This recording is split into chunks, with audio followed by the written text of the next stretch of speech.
Hi guys, Annette here. I just wanted to let you know that I'm going to be making banana bread today, so I thought I'd be bringing you guys along to show you that.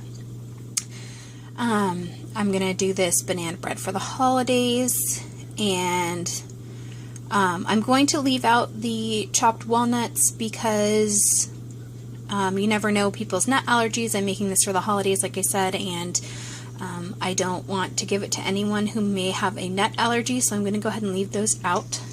Show you the pan I'm going to be using. That is a mini loaf tin. I got this one at the Goodwill. It's super heavy duty. It almost seems like a bakery quality pan, which is awesome.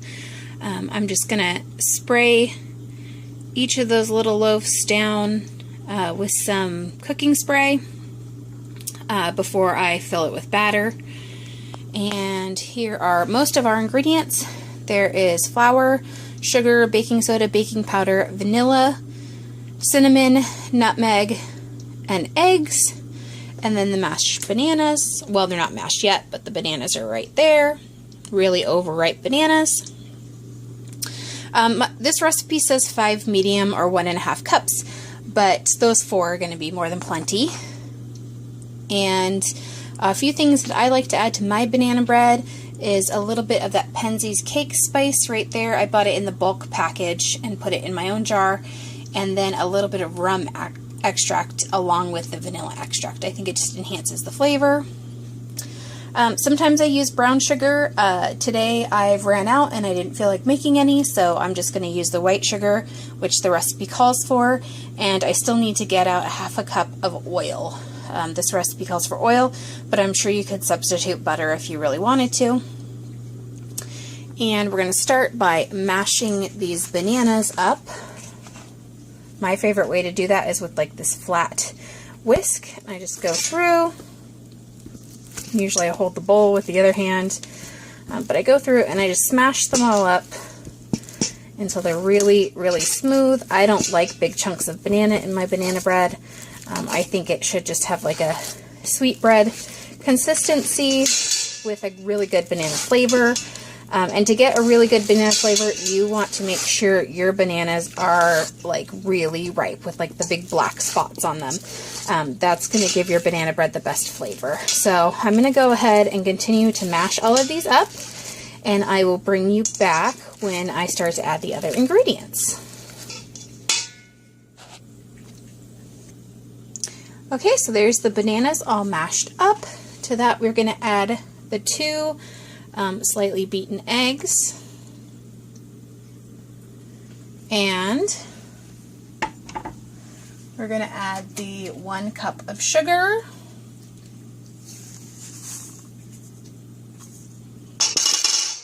sorry, that's noisy, and we're going to add 1/2 cup of oil. I'm using sunflower oil today.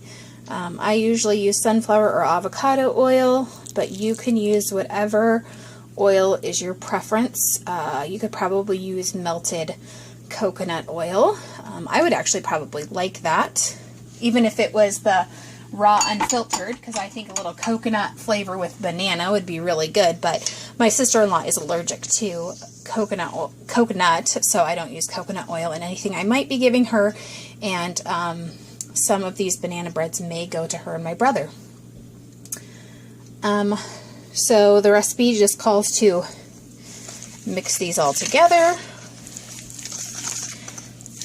You could definitely do this recipe in your KitchenAid mixer. I think literally the hardest part is maybe smashing the bananas, which isn't all that hard. But if you have any arthritis or fibromyalgia or any other problems like that, using your KitchenAid mixer might be a better option for you. But I don't have a problem just using my big bowl and my whisk.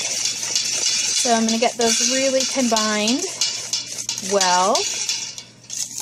And then I like to add all the other wet ingredients too, so I'm going to go ahead and add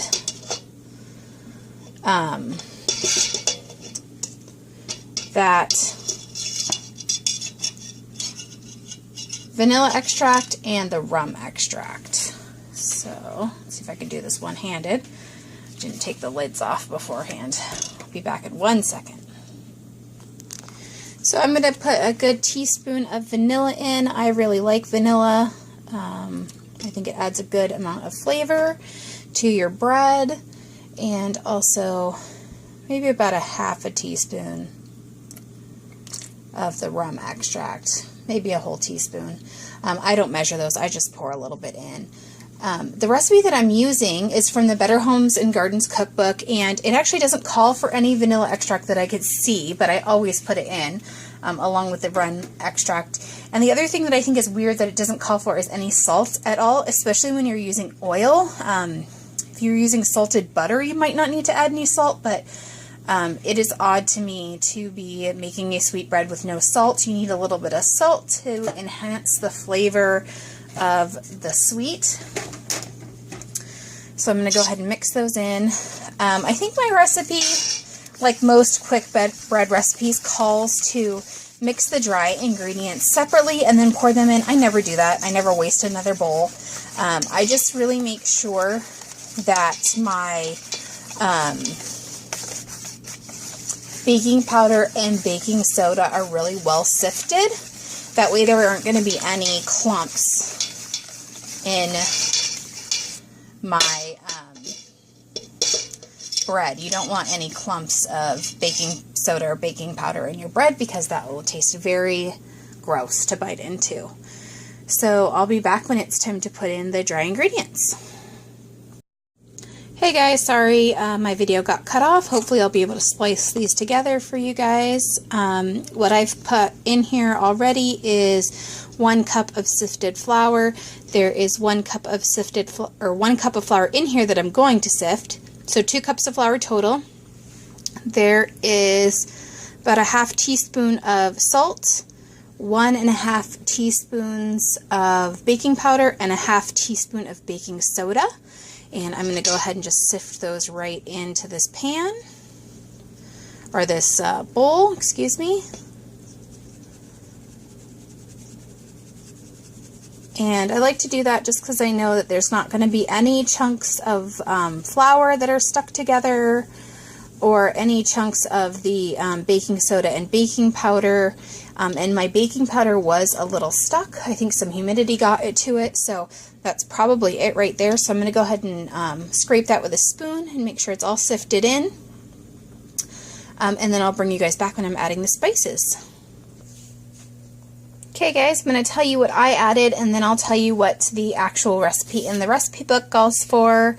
I put about a quarter of a teaspoon of freshly grated nutmeg. I think it makes a huge difference to have freshly grated. If you don't, go ahead and use your pre-ground nutmeg, but I just ground it into there, and that's what you can see kind of right there.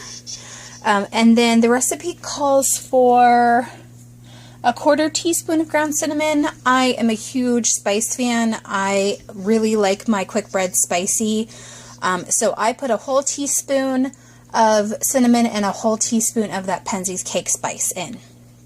And that cake spice smells so good. It has, I think, like cardamom and star anise and some really, really good seasonings in it. So I added that. If you don't have that, feel free to leave it out. Or you could add apple pie spice or pumpkin pie spice if you prefer that too.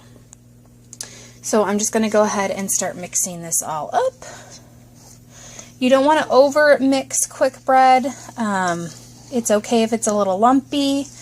You definitely don't want chunks of flour in there, and that is why I sift my flour too.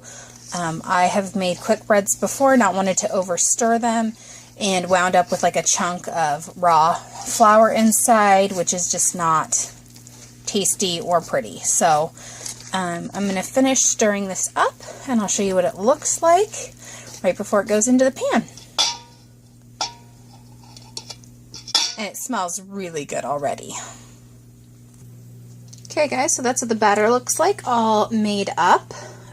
Smells super good. I have the oven preheating to 350, and I'm just using one of my scoops, and I'm putting 1 scoop to start with in each little pan section, and then if there's more batter, I'll divide it equally among the rest of these, and this makes a dozen little loaves, which is pretty awesome. So let me continue to divide this all up, and I'll bring you guys back when I put it in the oven. Alright guys, so it's all divided between the pans. It was about 1.5 of my little scoop that I had in each one. And now I'm just sprinkling a little bit of cinnamon sugar on top of each one. And it'll just make a nice little crust with a little crunch. That little noise means my oven is preheated, so it is all ready to go. I'm just going to finish getting a little bit of cinnamon sugar on the tops of each of one of these, and then I will be putting it in the oven.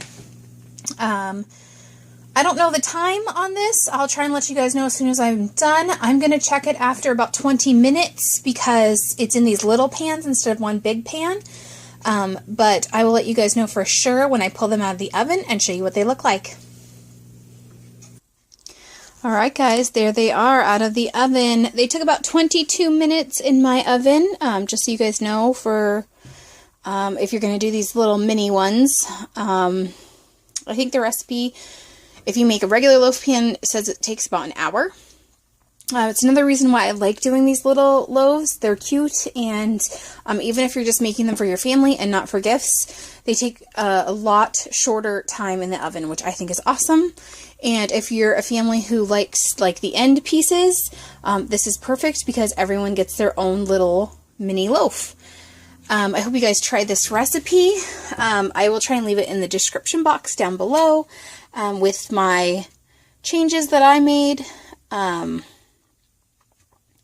The cinnamon sugar just gave it like a little bit of a crust on top. I'll let these cool probably for about 5 or 10 minutes and then put them on a wire rack so they can continue to cool. And once they're all the way cool, I will package them up for gifts. If you guys have any questions or comments, please leave it below. I love to hear from you guys. And next up, I should be making a cranberry sauce video because I got some cranberries at my gleaning program today. So I will probably be videotaping that as well. Until next time, guys, see you later. Bye.